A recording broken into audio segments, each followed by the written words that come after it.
లేకపోతే విద్యాశాఖ మంత్రి గారు కానీ ఎవరు కూడా కనీసం ట్రైబల్ ఇష్యూ కదా అని చెప్పేసి ఇటువైపు కూడా కన్నెత్తి చూడకపోవడం దురదృష్టకరం.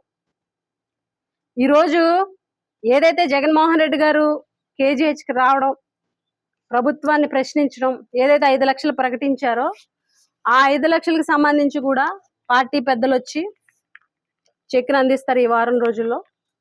అది కూడా మీ ద్వారా తెలియజేస్తున్నాము. చెక్స్ రెడీ అయిపోయినాయి, అయితే పెద్దల యొక్క డేట్ అది తీసుకొని పెడతాము.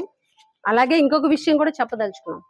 ఇంత పాండమిక్ జరిగింది, ఇంత నష్టం జరిగింది, 2 పిల్లలు ప్రభుత్వ వైఫల్యం వల్ల చనిపోవడం జరిగింది, ఇంతమంది ఎఫెక్ట్ అవ్వడం జరిగింది, ఇంకా ఎఫెక్ట్ అవుతూనే ఉన్నారు పిల్లలు.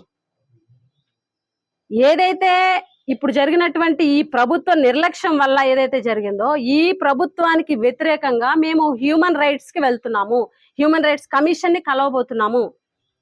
రేపు ఉదయం 11 గంటలకి ఢిల్లీలో హ్యూమన్ రైట్ కమిషన్ ని కలవబోతున్నాము.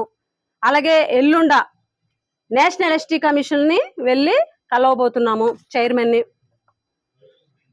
కలిసి ఈ ప్రభుత్వం యొక్క నిర్లక్ష్యం ఏ రకంగా ఉంది, దీనివల్ల 2 పిల్లలు చనిపోయారు, ఇంతమందికి ఎఫెక్ట్ అయిందనేసి వివరించబోతున్నాము. ఖచ్చితంగా ఈ అంశం మీద ఎవరైతే కారణం ఉన్నారో వాళ్ళ మీద విచారణ జరిపి చర్యలు ఖచ్చితంగా తీసుకోవాలని కూడా మా పార్టీ తరఫున మేము డిమాండ్ చేస్తున్నాము.